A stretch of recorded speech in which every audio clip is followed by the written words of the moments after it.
Baris. Cik Saidi, apa khabar? Okey? Okey lagi. Masih okey Baiklah, bagaimana keadaan ekonomi dan sosial veteran hari ini? Mungkin boleh ceritakan sikit supaya veteran-veteran di luar sana dapat maklumat yang terbaru. Terima kasih. Saya mungkin susah sikit lah nak bekalkan maklumat terbaru. Saya bukan kuasa kan. Tapi saya ada buat kajian dengan PC dan tahap luar dulu. Kemudian kita buat survey. Dan Alhamdulillah survey tu berjaya. Dia menarik, banyak yang saya belajar dalam proses tu. Di mana kita berjaya tanya 1,200 orang veteran. Kita hantar mesej dan 1,200 orang jawab. Biasanya orang tak suka jawab survey ni kan. Jawab saya dari segi mesej awal untuk diorang jawab tu pun saya mula-mula saya serahkan kepada pihak Jabatan Hak Ehwal Veteran je tulis.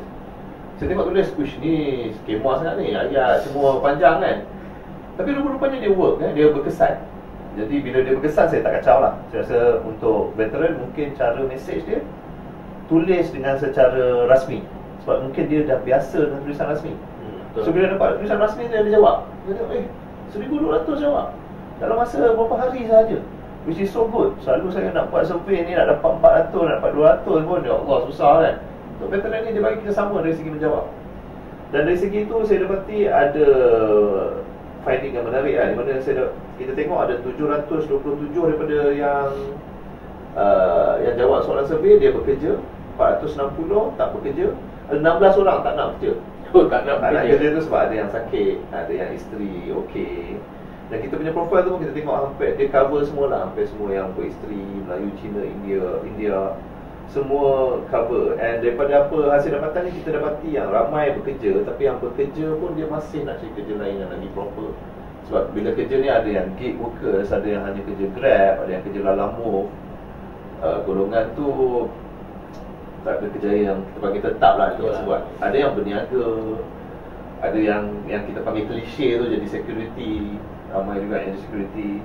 Yang tak bekerja pun agak tinggi jumlah dia, dari segi peratusan saya ada buat high, saya tengok kat sini 460 orang. Jadi banyak juga yang perlukan pekerjaan ni kan. So bila bertanya tentang sosioekonomi, kalau berdasarkan our research ni, berdasarkan projek kita ni, kita sedar yang memang perlukan bantuan. Ramai lagi yang sebenarnya perlu dibantu. Still things to do. Ada benda lagi yang kita kena buat.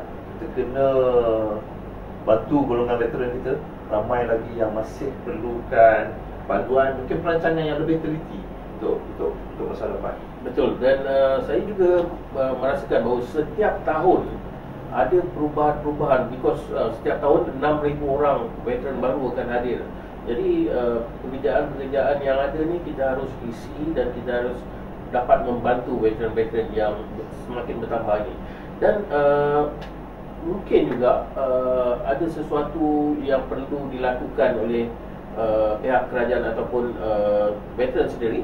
Dan apakah langkah yang boleh diambil untuk memastikan kebajikan veteran lebih terjamin? Mungkin ada jawapan yang perlu kita lakukan dalam mencari persoalan-persoalan yang telah ditimbulkan oleh kebanyakan orang di luar sana.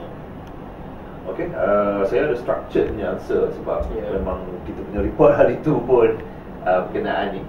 Satu, jawapan adalah bakal veteran kita nak dedahkan dengan realiti pekerjaan. Macam kita bincang tadi lah sebelum rehat tadi.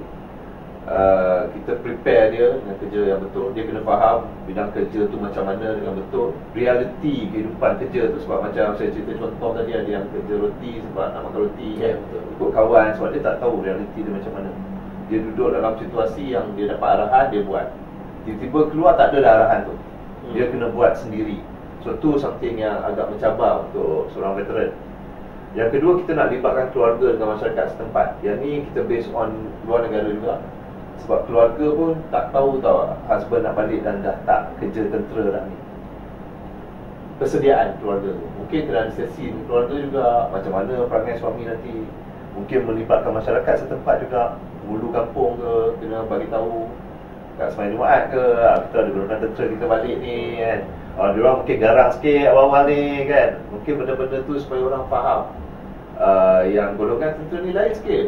Bukannya lain tu tak elok, tapi sebab dia dah di train 20 tahun lebih dalam satu, Dah dilatih.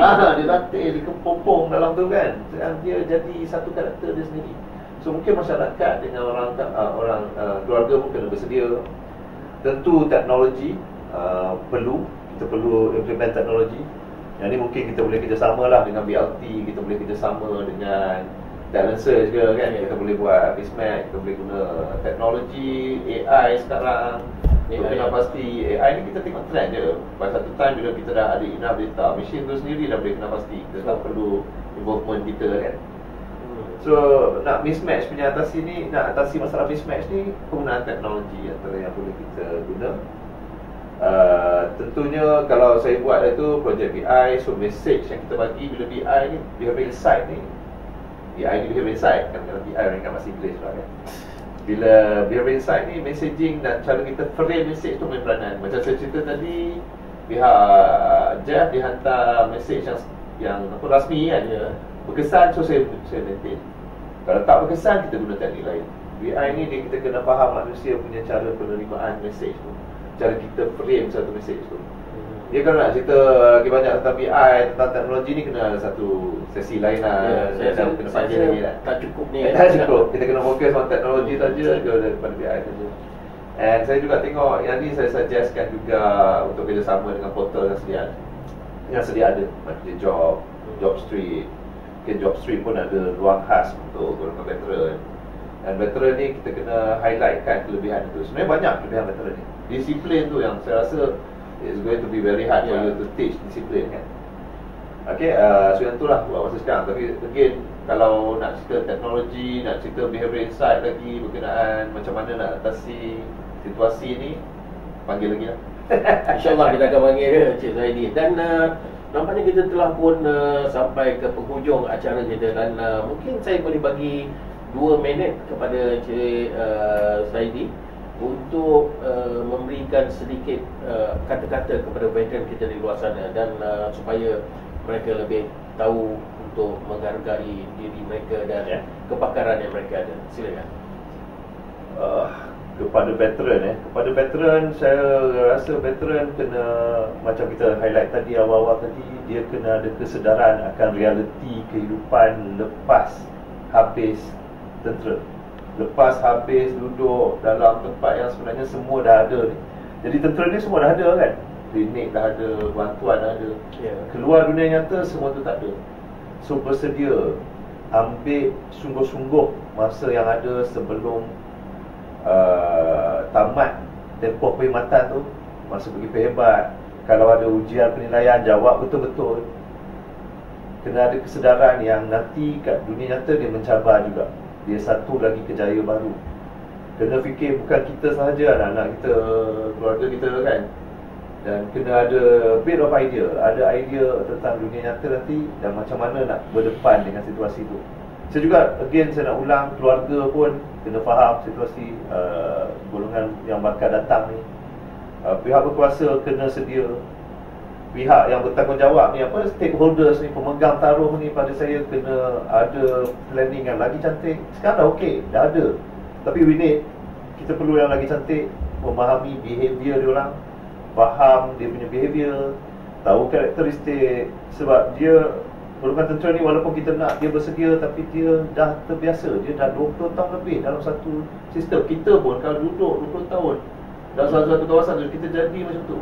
Dan tiba-tiba kita nak dia keluar, dia nak survive on their own. It's a tough task.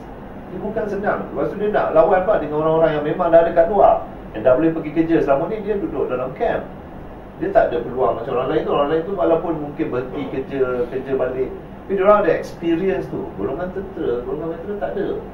So for us to prepare, untuk kita sediakan diorang ni, it's a big task. Dia bukan sekadar orang panggil apa, lepas batuk di tangga. Betul. Kita buat dah, okey, dah settle kan. Kita anggap diorang kena survive sendiri. Antara isu why ramai yang tak bekerja, walaupun ada kemahiran, walaupun ada disiplin, boleh buat kerja semua ni, partly sebab benda-benda macam ni lah. So dia tak jumpa tempat yang betul. Saya rasa kalau diberi peluang yang baik, golongan tentera ni, golongan veteran ni akan jadi kontributor yang besar pada industri, pada negara, pada masyarakat.